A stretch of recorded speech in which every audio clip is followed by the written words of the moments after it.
అది ఎడారి, బోర్లు పడడం కాదు కదా, నీటి చుక్క దొరికినా అదృష్టమే. అలాంటి ప్రాంతంలో భూమి నుంచి గంగ ఉబికి వచ్చింది. ఓ ఊరిని ముంచేసేంత వరద ఉప్పెనలా ఎగిసిపడింది. రాజస్థాన్ ఎడారిలో ఈ అద్భుతం జరిగింది. అక్కడి జలధారను దేశమంతా ఆసక్తిగా గమనిస్తోంది. అద్భుతమని అవాక్కవుతున్న వాళ్ళు కొందరైతే, వరదను ఆరా తీస్తున్న వాళ్ళు ఇంకొంతమంది. అసలు ఆ రోజు ఏం జరిగింది? ఆ జలధార వెనక రహస్యం ఏంటి?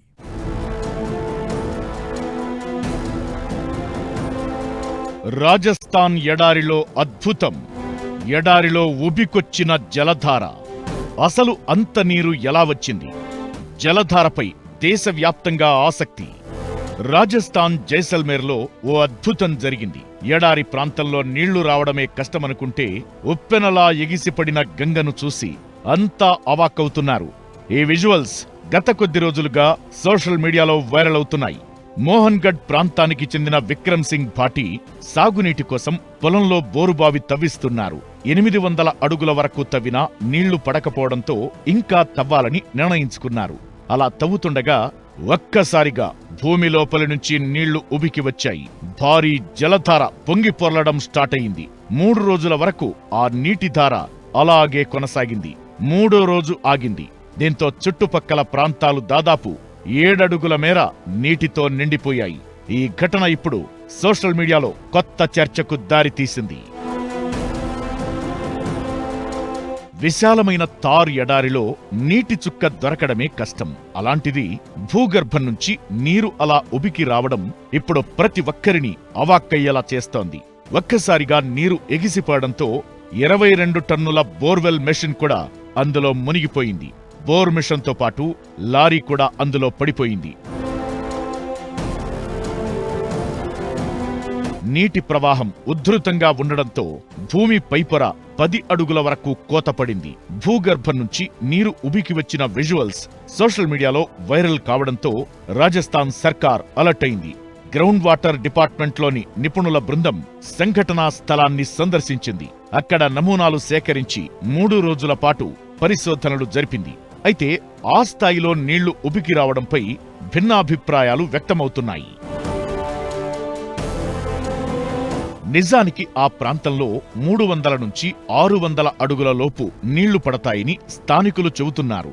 అయితే 850 అడుగుల వరకు తవ్వడంతో రాళ్లు పగిలిపోయి ఒక్కసారిగా నీటి బుగ్గ పగిలిపోయిందని అధికారులు చెబుతున్నారు.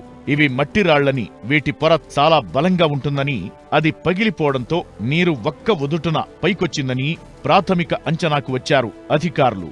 భూగర్భంలో 850 అడుగుల లోపల బలమైన రాతి పొరలు ఉన్నాయని, ఈ పొరల మధ్య నీటి నిల్వలు ఉంటాయని, ఈ రాతి పొరలు పగిలినప్పుడు మాత్రమే నీళ్లు అంత ఉధృతంగా బయటకొస్తాయని చెబుతున్నారు. దాదాపు 15 ఏళ్ల కింద నాచ్నాలోని జాలువాలాలోనూ ఇలాగే నీళ్లు వచ్చినట్లు అధికారులు గుర్తు చేస్తున్నారు. సైంటిస్టుల వాదన ఎలా ఉన్నా ఆ జలధారకు పురాణాలతో లింక్ చేస్తున్నారు. పురాణాల్లో చెప్పిన సరస్వతీ నదే ఇలా బయటకొచ్చిందని అంటున్నారు. దీంతో ఇది మరింత వైరల్ గా మారుతోంది.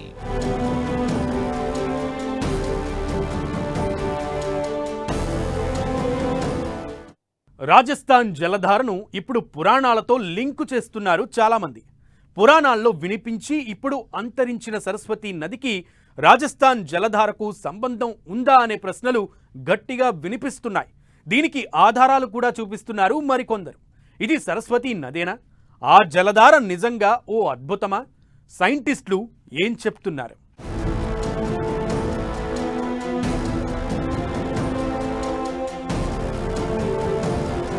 ఉబికి వచ్చింది సరస్వతీ నదీ జలాలేనా? జలధారపై సైంటిస్టులు ఏమంటున్నారు? అది సరస్వతి నది అయ్యే ఛాన్స్ ఉందా? మన దేశంలో నదులను దేవతలుగా భావిస్తారు. హిందూ ధర్మశాస్త్రంలో నదులకు పవిత్రమైన స్థానం ఉంది.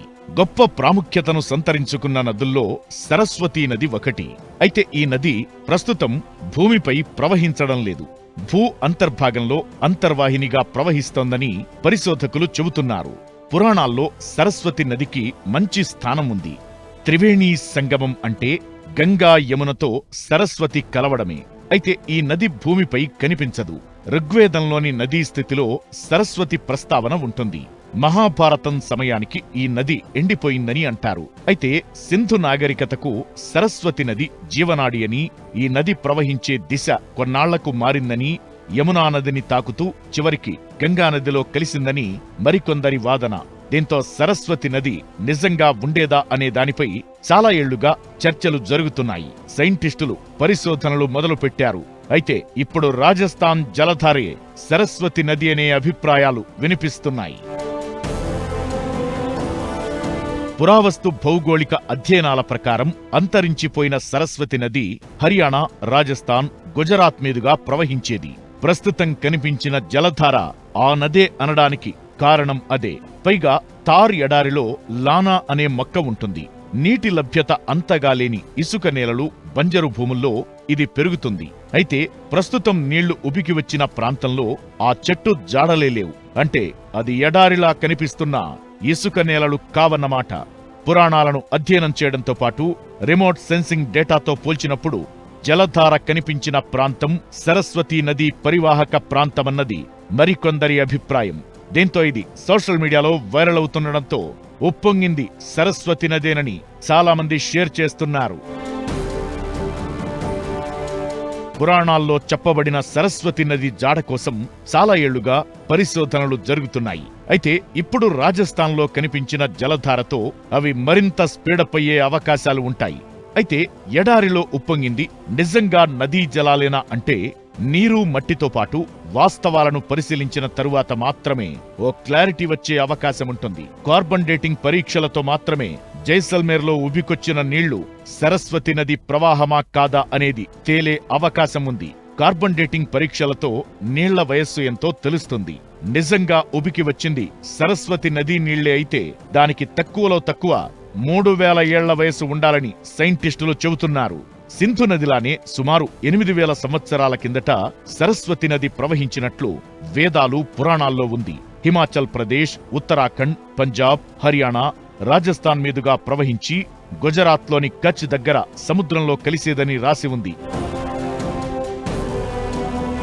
హిమాలయాల ప్రాంతంలో వాతావరణ మార్పులు, టెక్టోనిక్ ప్లేట్లలో మార్పుల కారణంగా సరస్వతి నది 3000 ఏళ్ల కిందట పూర్తిగా ఎండిపోయి కనుమరుగైందని అంటారు. అయితే సరస్వతి నదిని గుర్తించేందుకు 2002లో ఓ కమిటీని కూడా నియమించారు. హర్యానా, రాజస్థాన్లో తవ్వకాలు జరిపి 2015లో ఓ నివేదిక కూడా ఇచ్చారు. అయితే ఇప్పుడు బయటపడ్డ జలధారతో ఈ పరిశోధనలు మరింత వేగమయ్యే అవకాశాలున్నాయనే అభిప్రాయాలు వినిపిస్తున్నాయి.